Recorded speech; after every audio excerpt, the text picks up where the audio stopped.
but still people seem to have more clarity about healthcare than they have about spirituality. So looks like we are missing something here. And my role is mainly to help intelligent people, educated people in the modern education system connect with the ancient tradition and understand the logic, the reason, the why behind what we are doing. So when you speak about a hospital, when you experience pain in the body, you go to a hospital. When you experience hunger, you go to a hotel or a restaurant. When you need, you know, to study books, you go to a library. So depending on the kind of need, you have a certain service which is available in this world. The question arises that why do we need spirituality? What function does spirituality, offer? What kind of problem does spirituality solve? Or what is the situation in which we should take to the path of spirituality? What kind of problem does it help to solve? So that's the logical question. And today, if we look at the overall situation of this world, one of the greatest crises the world is facing is anxiety, fear, and stress. 300 million people globally are suffering from symptoms of stress and anxiety. More than 350 people commit suicide every single day in a country like India. Anxiety, fear, stress, the number of medicines which are coming out every single day, and the amount of money being invested in pharma research specifically to counteract anti-depression, to counteract depression is humongous. So, in this scenario, if all of us see, accept, and understand that fear, anxiety, and stress, trauma, depression is really a problem which human society and all of us face. So, once we accept that, yes, fear and anxiety is a problem which we aspire to solve, if we aspire to take care of. The acceptance of this paradigm is very important before we go to the next step. So, do we aspire to overcome fear, to overcome anxiety, to cope with stress? And if the answer is yes, then we can come to the idea of what could be the cause of this anxiety and stress. What is the cause of this fear? So it is described in the Bhagavad Gita in essence that the cause of all fear, the cause of all anxieties, the cause of all trauma which is caused within the mind fundamentally is change. Change is the basic cause of all fear. Change causes fear within the heart, fear within the mind, and the prospect of change many times paralyzes a person from being able to perform the action. The modern education system is training us with the right skills, and the skills which are all designed to enable employment. But the modern education system is not training us with the will to persevere in the midst of all kinds of changes.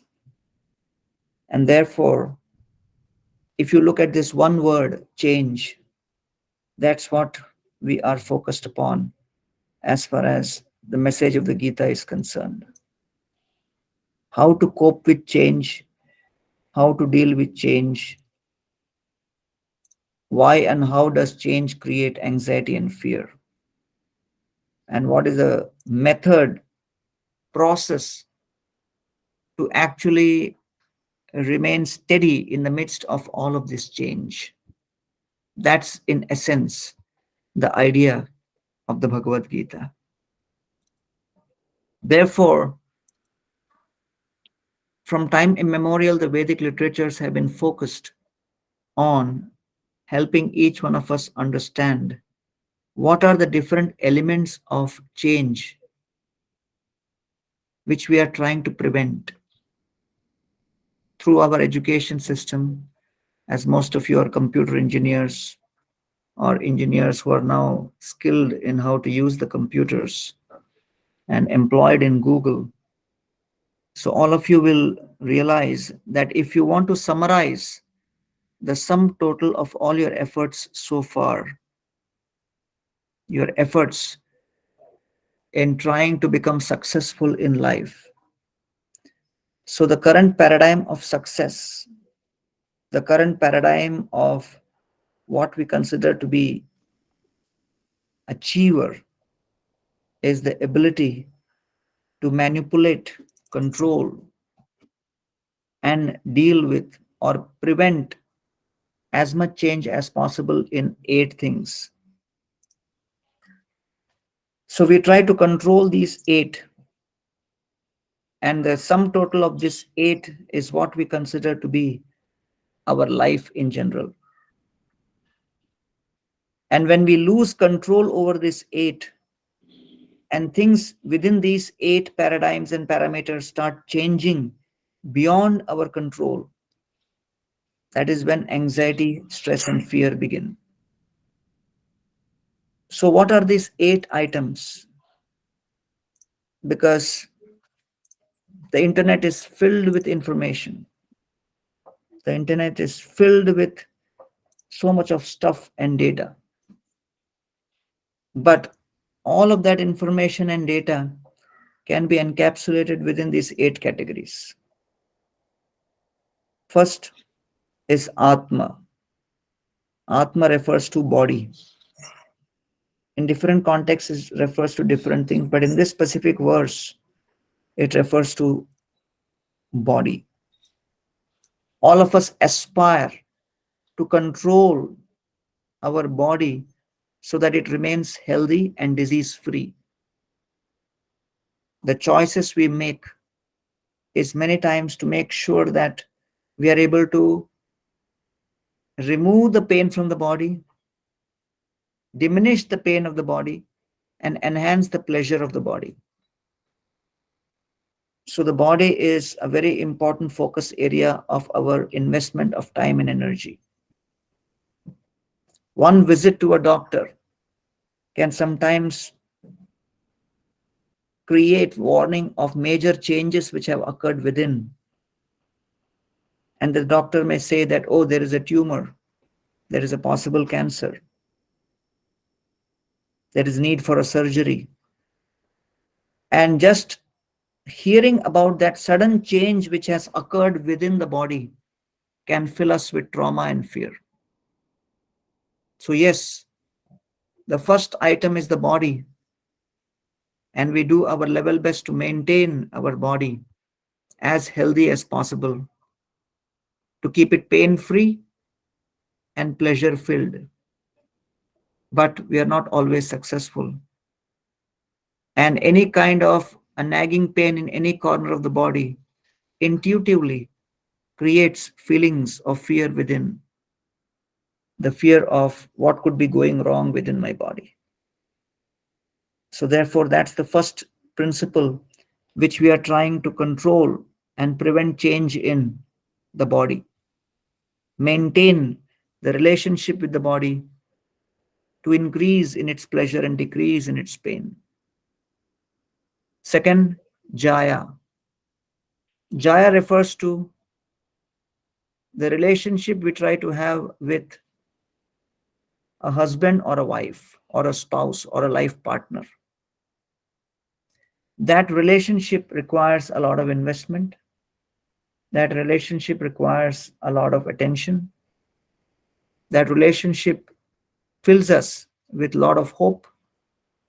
And when we are unable to control that relationship, it fills us with despair. So, therefore, over a period of time, people experience either satisfaction or hopelessness, depending on how they are able to manage this relationship. With the changing age, with the changing times, with the changing situation, the relationship between the husband and the wife or between the life partners may also change. And that change can become the cause of great fear also and anxiety. The third is sutta, which refers to children. And it refers to how the parents are concerned about the welfare of the children. The parents are concerned about the education of the children. The parents are concerned about the future of the children. And so that concern drives them to make various decisions with respect to investing their time and energy in the children. And then, when due to certain reasons the children do not fare well academically or in making the right choices with respect to their habits or with respect to their life partners, it causes great anxiety and trauma for the parents. So, some of you may be budding parents, and some of you must have seen reactions and responses of your parents. So, therefore, the relationship we have with our children is also a very important area where our energy, time, desires, and aspirations are invested in. Fourth is agara, which refers to house, residence. What kind of a house we get, how we are able to maintain it, how we are able to pay back the mortgage and have the ownership status, how we are able to improve the quality of our house. All these are important considerations, and any changes which happen with respect to the house also causes anxiety and fear. Atmajaya Suta Agara. Fifth is Pashu, which refers to vehicle. Previously there was horse, so that is called Pashu, the mode of travel, the mode of transport. And previously, when the kings were there, they would be judging their social status by the quality and the number of horses they had. And so, even today, vehicles have become status symbols. And you can see by the number of and the variety of cars which are hitting the roads in India. So, therefore, Pashu refers to vehicle, and any change in that also becomes a cause of fear. Dravina refers to money. So the sixth element is our relationship with our money. Arthasya sadhane siddhe utkarshe rakshane vye nashopabhoga ayasha trasa chinta matimrinam. Money will be a cause of anxiety while earning, sadhane, siddhe after having earned, utkarshe while trying to grow it, rakshane while trying to protect it, vyaye while trying to spend it. So, in all circumstances, it will be a cause of great anxiety. So, we should be prepared to deal with the anxiety and the fear which comes with the change in the way our relationship with money changes.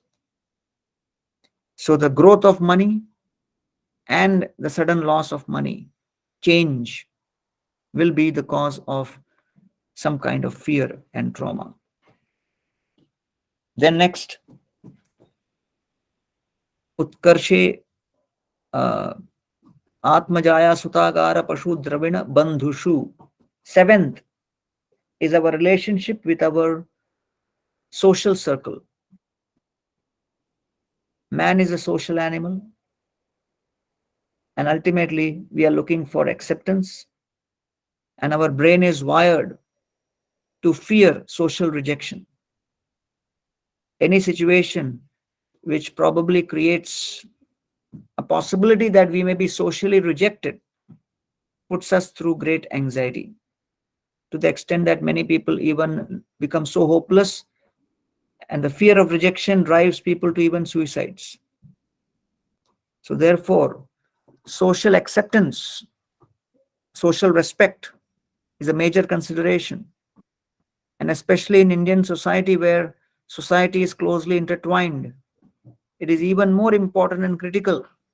And many of the decisions taken by family, even on behalf of the kids, is often to protect the sense of social respect, to protect the sense of social prestige in society. So therefore, this is known as bandhushu, or relationship with friends, peers, and a sense of acceptance in society. And the eighth is our relationship with Rajya. Rajya refers to kingdom, but it translates into area of influence, which means career. So, therefore, anxiety related to how my influence in my organization is growing. And when there are some changes related to that, the change with respect to our perceived influence puts us in deep anxiety and paranoia. And then this influence does not necessarily refer only to influence within our corporate careers and lives. You may be perceiving that I have certain influence, in a certain workplace, even at home.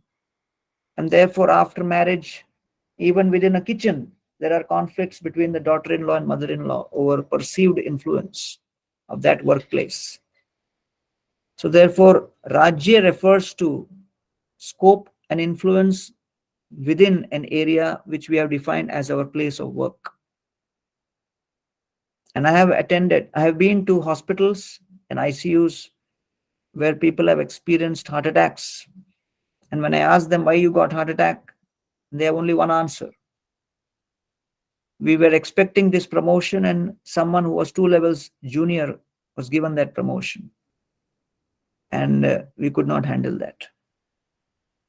So, therefore, this is a very, very important principle to know these 8 kinds of influences which we have, 8 relationships, and how change in any of these puts us in anxiety and stress.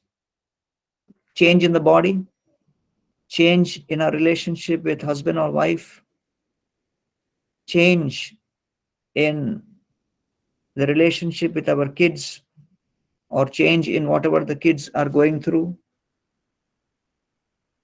change with respect to our house or place of residence, change with respect to our vehicle or mode of transport, change with respect to money or wealth, change with respect to social respect and society and acceptance, perceived sense of acceptance, and lastly, change with respect to our area of influence in the place of work. So these are constantly changing. And therefore, these are major considerations for anyone to feel their sense of identity. So, since today's topic is the essence of the Gita or the summary of the Gita, if you want to understand the Gita, you have to understand only 2 words. First is change, and second is identity. Simple words: identity and change. And basically, the Gita addresses the fact that we as human beings have tendency to identify with our body. Oh, I'm looking beautiful. Oh, now I'm growing old. So that change is putting anxiety. So there is a huge, a cosmetic industry, which is a proof that people have that fear.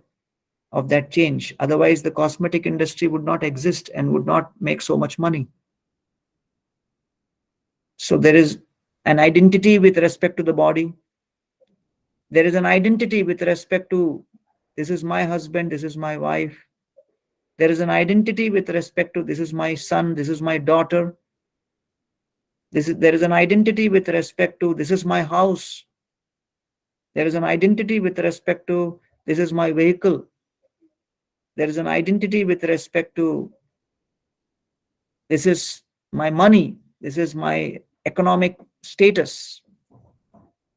There is an identity with respect to this is how my social influence is.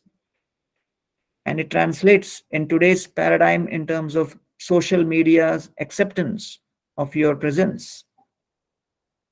And therefore, there is an identity with respect to my position, my power, my influence in career, the designation on my business card. Am I being upwardly being mobile? Am I just an employee, or I have ambitions to have a startup? If I have a startup, can I become a unicorn? So all these are with respect to the influence we have. This is a summary of the 8 types of identities which we typically are invested in. So when each of these or more multiple of these 8 identities which we are invested in goes through change, the change in identity creates anxiety, fear, and trauma. And so Arjuna had the skill to fight. He was standing in front of Duryodhana, and his identity was very clear. I am Arjuna, and there is my enemy, Duryodhana. My identity as enemy of Duryodhana is inspiring me to fight. Then Krishna brought Arjuna's chariot in front of Bhishma. Then Arjuna suddenly looked at Bhishma and said, okay, here is my grandfather, Bhishma. My identity is I am the Bhishma's grandson. So that identity as a grandson inspires me to love him. Then Krishna brought the chariot of Arjuna in front of Drona. Arjuna looks at Drona and thinks, oh, here is my teacher. So my identity as a student inspires me to respect my teacher. So suddenly, at that one moment, Arjuna experienced 3 identities all at once. As an enemy of Duryodhana, as a grandson of Bhishma, as a student of Drona. So Arjuna was experiencing 3 identities all at once. And he was thinking, am I a fighter? Am I a grandson? Or am I a student? And the clash and war and conflict between these 3 identities created such a major paralysis for Arjuna's thinking that ultimately Arjuna's bow and arrow slipped from his hands and he placed it on the ground. So the Gita is spoken on a battlefield. Why? Because battlefield is an arena of external conflict. But interestingly, the Gita is spoken before the battle to underline or highlight or underscore the point that to the extent we are able to resolve our internal conflicts, to that extent we will be successful in dealing with our external conflicts. And therefore, the internal conflict is defined as the conflict between multiple identities, the conflict caused by change in identities. And therefore, Krishna speaks the Gita from the 2nd chapter of Gita, because the 1st chapter of Gita is highlighting Arjuna's conflict in multiple identities. So Krishna tells Arjuna, your swabhava is that of a kshatriya to fight. Your swadharma occupation is that of a kshatriya to fight. Your nature and occupation is to fight, but you have to realize an identity beyond that. And that identity is your swarupa. I'm a soul. I'm a soul who is part and parcel of Krishna, servant of Krishna. And therefore, my duty is to fight on behalf of Krishna on this battle of Kurukshetra.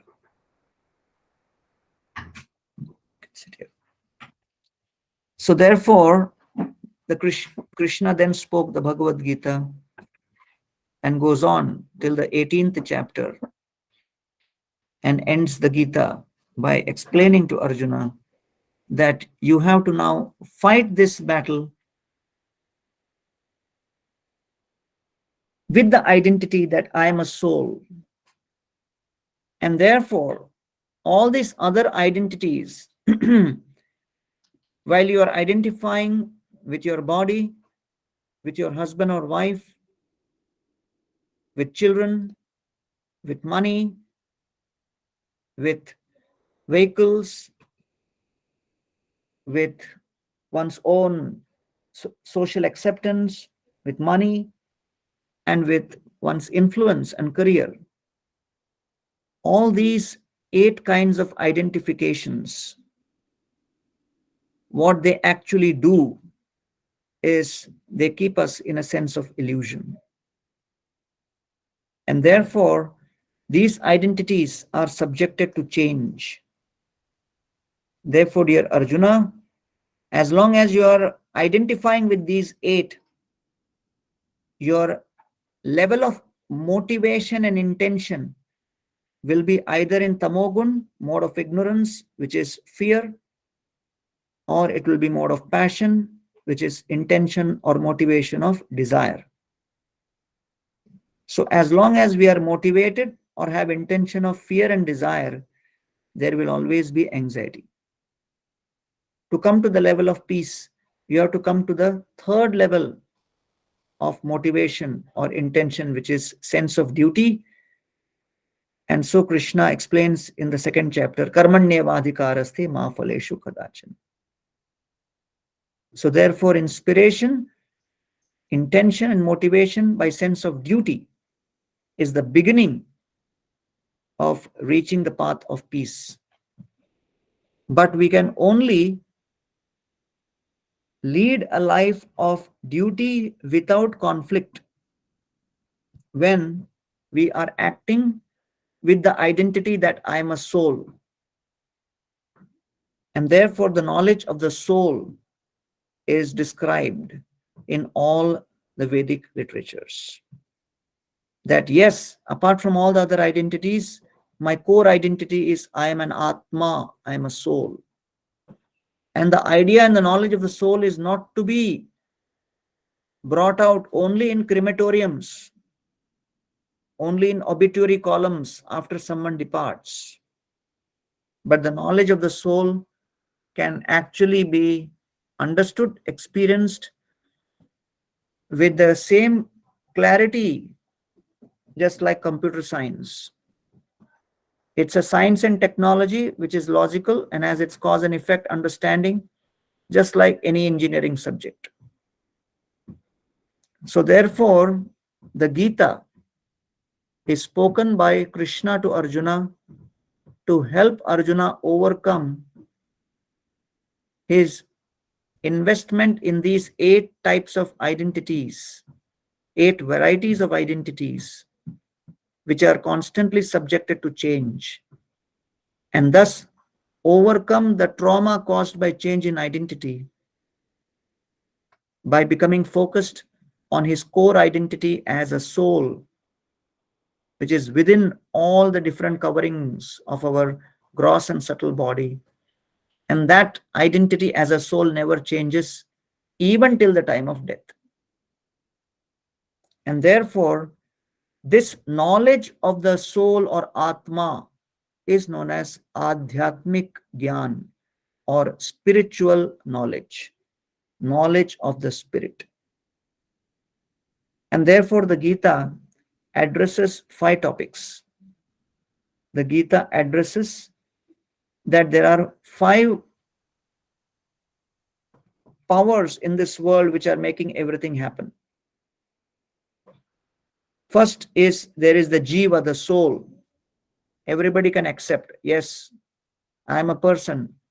There is a soul within. So once you understand there is an individual, then after the individual comes Prakriti. The individual is trying to manipulate or control or work through nature. Third is the nature and the soul is under the influence of time factor. We are going through aging process. Every day there is rising and setting of the sun, so time. The fourth is under the influence of time, using nature, each one of us is engaged in karma or activity, action. So it does not require one to be Hindu, Muslim, Christian, religious, non-religious, theist, atheist to understand that there is an individual. All of us have to accept this. There is nature. All of us can experience and see it. There is time. We can all perceive it. And there is action and activity which all of us are engaged in.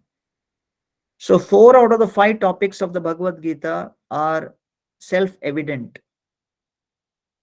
The 5th topic could be a matter of debate. And the 5th topic is all of us are under control. There is some controller. Because although I want to remain young, I'm growing old. Although I want to remain healthy, I become sick. There is some control. So that controller, technically in the Gita, is known as Ishvara. How we want to perceive that Ishvara is discussed and analyzed in great detail in the Gita. But in essence, the Gita is unpacking that how the jiva, the soul, is having 8 forms of these relationships and identities and struggling with the Prakriti through karma under the influence of time to prevent change in these 8 identities, but unable to prevent because there is an Ishwar, supreme controller, who's pushing forth against the will of the jiva. And therefore, when the jiva does not look up and does not see the Ishvara present above and is obsessed with controlling, exploiting, enjoying Prakriti under the influence of Kala and engages in karma, that is technically known as bhoga or the propensity to enjoy. Bhoga results in the experience of chinta or anxiety. Then when he thinks, okay, is there an alternative? Why is it that I didn't want to leave this job but I was sacked? Or is there an Ishwar? Is there a controller? And when he looks up and sees, okay, there is a relationship I can have with the Ishwar also. That relationship of the Jiva with Ishwar is known as yoga. So therefore, when the Jiva has relationship with Prakriti, Kala and Karma, that relationship is called Bhoga. When the Jiva looks up and has relationship with Ishwar, that relationship is called yoga. The experience of Bhoga creates Chinta. The experience of yoga is known as Chintan or contemplation or meditation. So these Gita sessions are being held to invite Googlers who want to rise above the experience of Chinta and experience Chintan. Thank you very much. Hare Krishna. Very well said. I think the last sentence was, moving from Chinta to Chintan. Yeah, thank you very much, Gaurang Das. You covered the entire gist of Bhagavad Gita very nicely. And Yeah, now I would encourage all the Googlers to ask questions. And if you show like good eagerness, like we can hope that Gaurang Das Prabhu will be again with us consistently. Yeah. So if anybody has any questions, they can ask.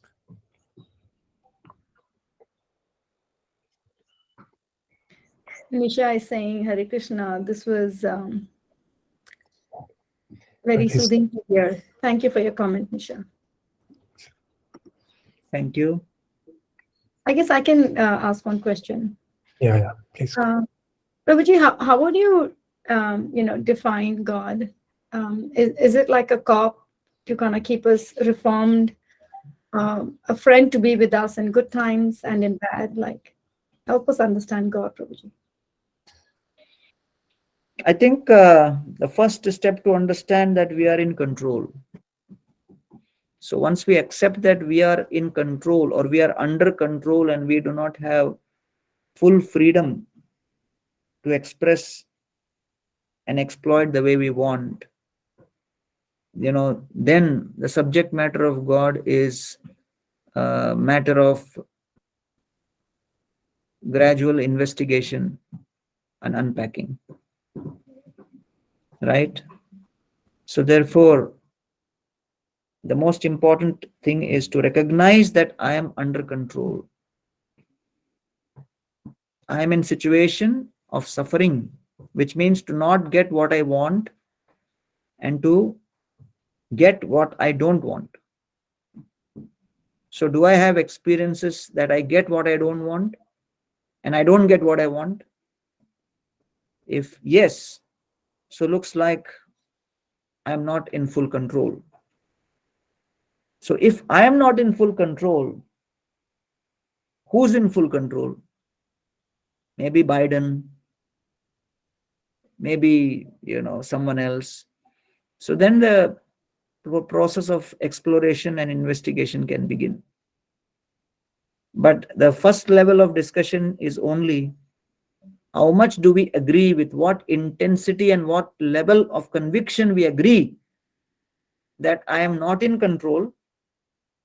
And some people may have the aspiration and ambition that I am not in control today, but very soon I will develop a technology by which I will be in full control few years from now.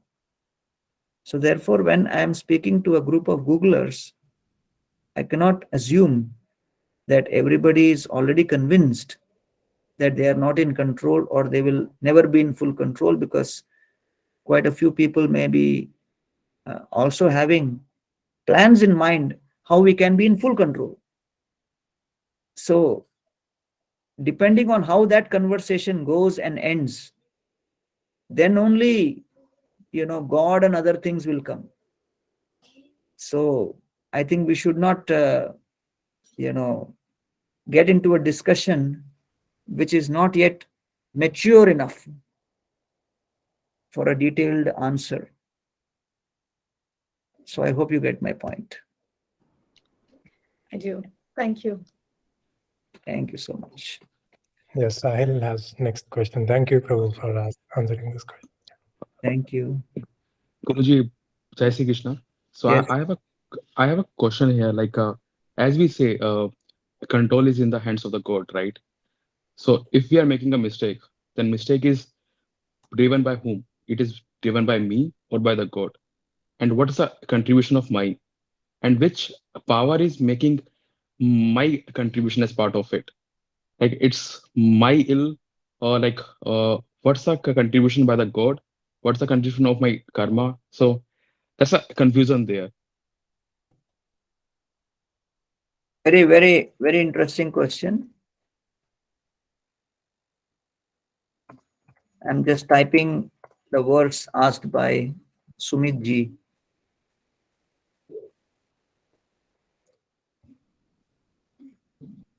So this topic will be discussed in greater detail when we come to the topic of karma, or who's the doer. So just like if I'm sitting in front of the laptop and I need a printout. So I have the power to give instruction to the computer. I don't have the power to give directly instruction to the printer. So I give message to the computer, then from the CPU the message goes to the printer. And then depending on the instruction given, then the printer prints. So like that, there are three doers as described in the Gita. First doer is this, the jiva or the soul. I am desiring. I desire to lift my hand. And at that moment, the second doer comes into place. The second doer is the Ishwar, the Supreme. He is the Paramatma. He processes all the different millions of lifetimes of activities done and then sees whether we have the karma at this moment to lift the hand or not. If yes, then the signal is given to the third doer, which is the nature, Prakriti. And accordingly, once the instruction is given from the Paramatma, then I'm able to raise my hand. Sometimes people get paralysis. What happens in paralysis? I'm desiring to raise the hand, but I'm not able to. So there is a higher power involved in this whole equation. So therefore, the soul is the desirer doer, the super soul is the sanctioner doer, and the material nature is the facilitating doer. So all three doers are active, and the understanding between the interplay between these three is a very complex topic. And since we have only begun the discussion today, and I have only touched on one theme, which is change in identity is the cause of anxiety and fear. And therefore the Gita tries to reveal an unchanging identity, which is known as Atma or soul. Thanks, Guruji. Thank you, Sahil. Thank you very much, Prabhu. Prabhu, I had a quick question on the question which was asked by Kiran. So in this environment, corporate environment of Google, where basically everybody wants to control and move up the ladder. So in that scenario, in that environment, how to cultivate this consciousness of not being the controller, but being controlled by somebody else, which is God actually. Yeah. So you should remember that the Gita was spoken to Arjuna, who was a professional killer. So Arjuna's profession was to kill. Arjuna's profession and his proficiency would be defined based on how many powerful people he could kill. So Arjuna was a trained killer. So you can't be killing without having the tendency to attack and control and rule. So therefore, if someone has a tendency to control and rule, that's a nature. There is nothing wrong with that, but it has to be used in the right way, in the right consciousness, with the right context. So that's the reason why we are having these sessions, so that we understand the proper context in which things can be applied. So yeah, do we have Anurag Nigam?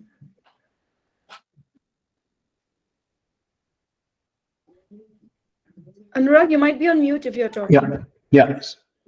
Hello, Prabhuji. Thank you for the insightful session. My question probably is sort of integrated to what Rajat asked as well.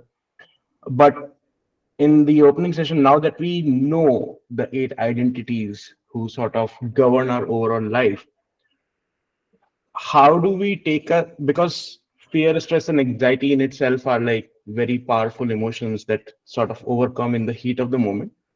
how do you suggest we take a step back to realize what's happening in that specific moment, uh, and deal with these changes and try and calm ourselves down while we pursue our overall journey towards So aligning ourselves? yeah, today's session was mainly on explaining and giving an analysis of what could be the cause of fear. Uh, just like you visit a doctor and the doctor gives you a scan and says, hey, this is where the tumor is, this is what. So, sometimes we may have certain ideas about our health that even one session with the doctor on the analysis will not help, and we are unable to accept the doctor's version and may want to make multiple visits just to get convinced that the doctor's analysis is correct. So therefore, in our situation also, several sessions would be required before we start accepting the principle that actually our root cause of problem is these multiple identities. And then only after the analysis is accepted, then we begin the treatment. So the surgery and the treatment is the next part. So the experience will depend on how properly the surgery is done. So therefore, right now we are only in consulting sessions. And,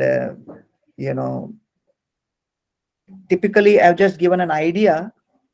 And that idea is when the jiva, instead of controlling and being the proprietor and exploiter of Prakriti, Kala, and Karma, looks up and tries to have a relationship with Ishwar, then he moves from the paradigm of Bhoga to Yoga.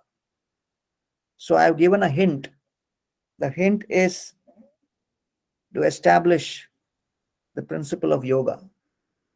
Now that itself is a, saying that there could be naturopathy, allopathy, homeopathy, multiple, ways of treating.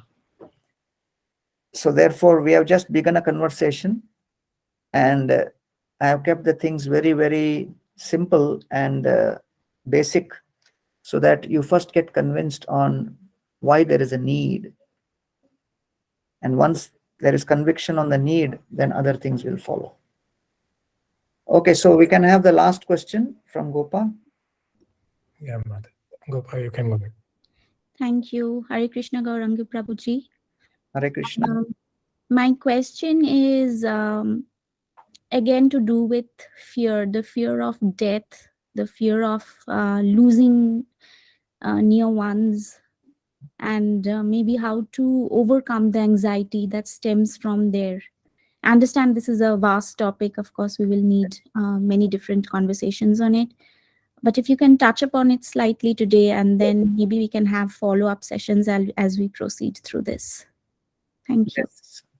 So as I mentioned, that the cause of all fear and anxiety is our fear of change in these 8 identities.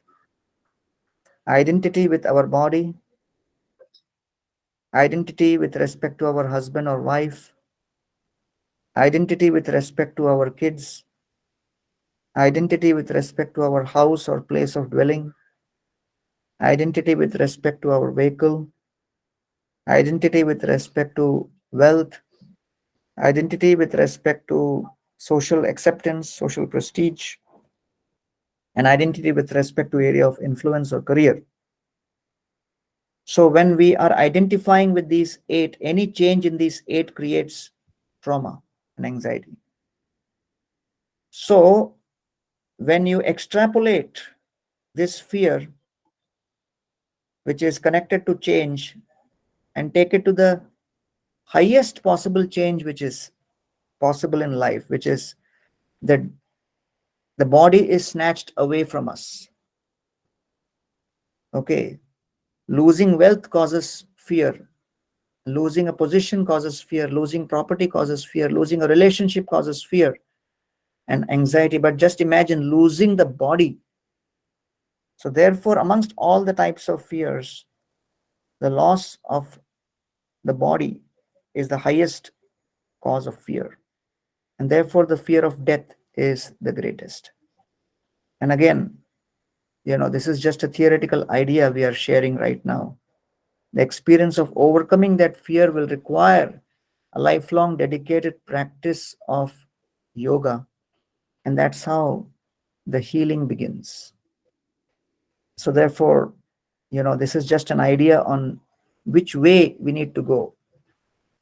And then there is a difference between getting an address on the GPS, then actually starting the journey, then progressing on the journey, then overcoming the obstacles on the journey, and then reaching the destination and experiencing the destination. So today's session is just giving you some rough idea on where to find the address in the GPS, which all of you have created at Google. Thank you so much. Thank you, Prabhu, for describing the entire journey. And can I ask one last question, Prabhu?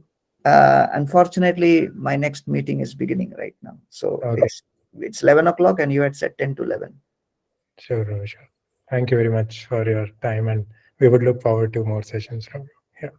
Thank you so much. Thank you. Gauranga Prabhuji, really appreciate your time. Thank Thank you you. everyone for joining. Thank you.